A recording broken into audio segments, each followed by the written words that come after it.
Hindi talaga sa lahat ng pagkakataon laging masaya lang tayo. Minsan, may mga pagsubok na darating. Pero ang mga pagsubok na to ang magpapatibay sa'yo. Kaya laban lang. Huwag kang susuko.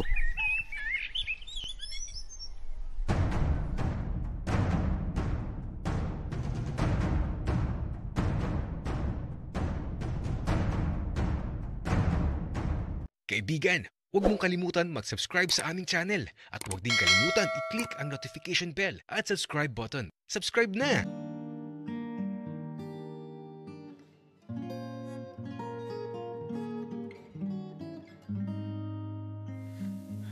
Sa bukang liwayway, aking namasdan. Ngiti sa iyong labi, minahal kong lubusan. Sa simula pumukaw, ng pusong hinabi, sa tadhanang niyakap, makapiling, bukod tangi.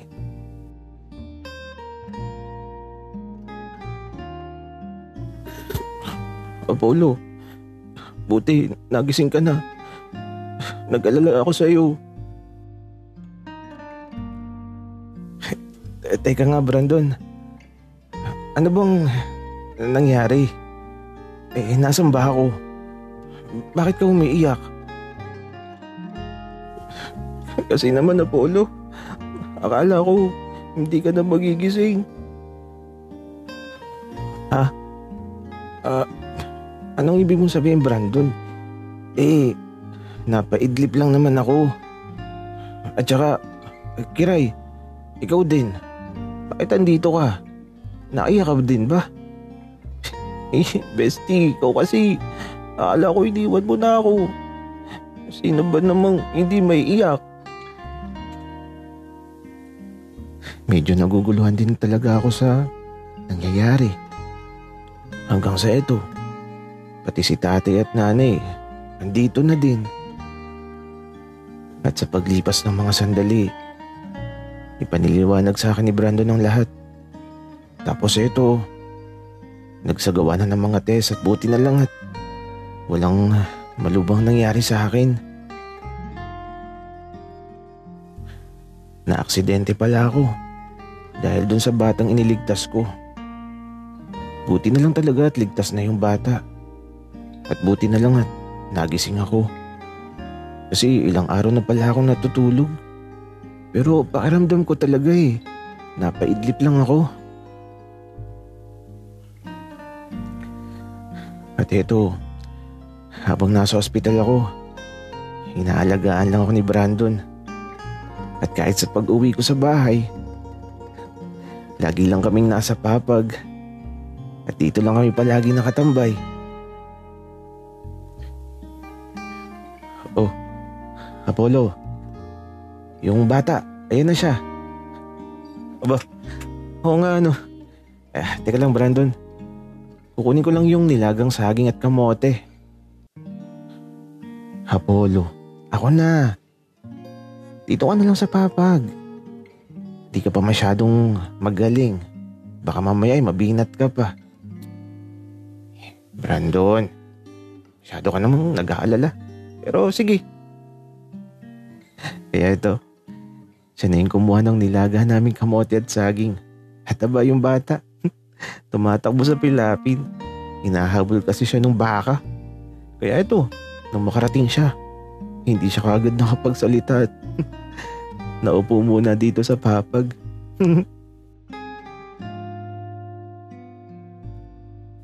Oh, bata, bakit parang mukhang pagod na pagod ka? Ano nangyari sa'yo? Tanong ni Brandon sa batang nakaupo dito sa papag. Kasi Dok, hinabol ako ng baka na yun yung nakatingin dito. Hinabol ka pala ng bakang yun, bata? Akalata niya kalabaw ka.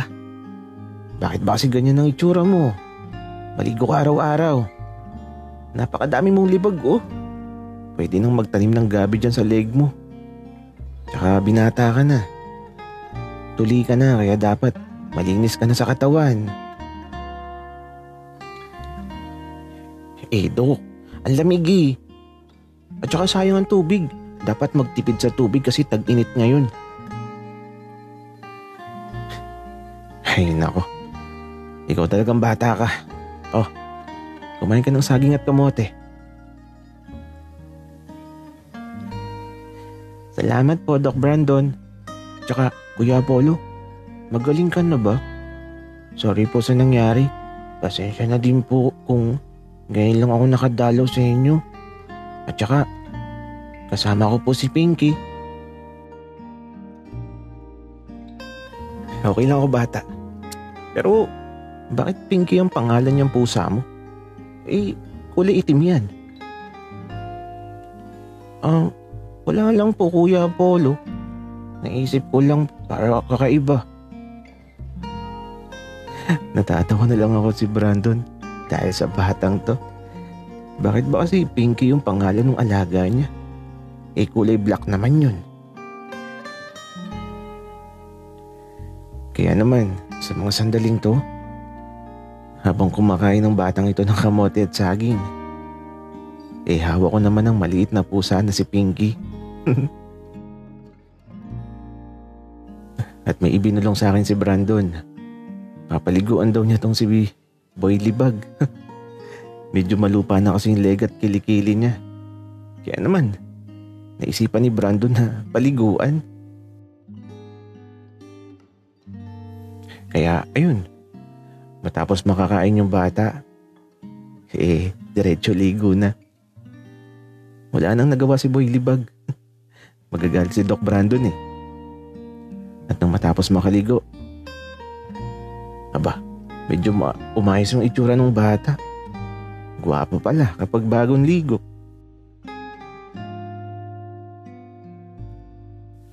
Oh, ayan ha, mabango ka na. Maligo ka araw-araw, bata, kasi binata ka na. Pika ako. Ang lamig, Kuya Apollo, kaya ayaw ko maligo eh. Giniginawa ko. Okay lang yan. Ano ka ba? Masasanay ka din. Uuwi na po ako, Doc Brandon, Kuya Apollo. Magpagaling ka po. Mag-ingat ka, bata, at maligo araw-araw ha. Matapos kong sabihin yun, umalis na siya kaagad. Bit-bit si Pinky. At ayun, hinabol na naman siya ng baka. Natatawa na lang kami ni Brandon, kaya eto, kami na lang ang naiwan dito. Apollo, malapit ng takip silim. Tara sa pilapil. Maupo tayo dun para makita natin ang paglubog ng sikat ng araw. O nga, Brandon, tara na. Wala tayong dapat sayangin ng mga sandali. Napakaganda pa naman ng sunset ngayon. Sa dapit-hapong magkahawak ang aming mga kamay.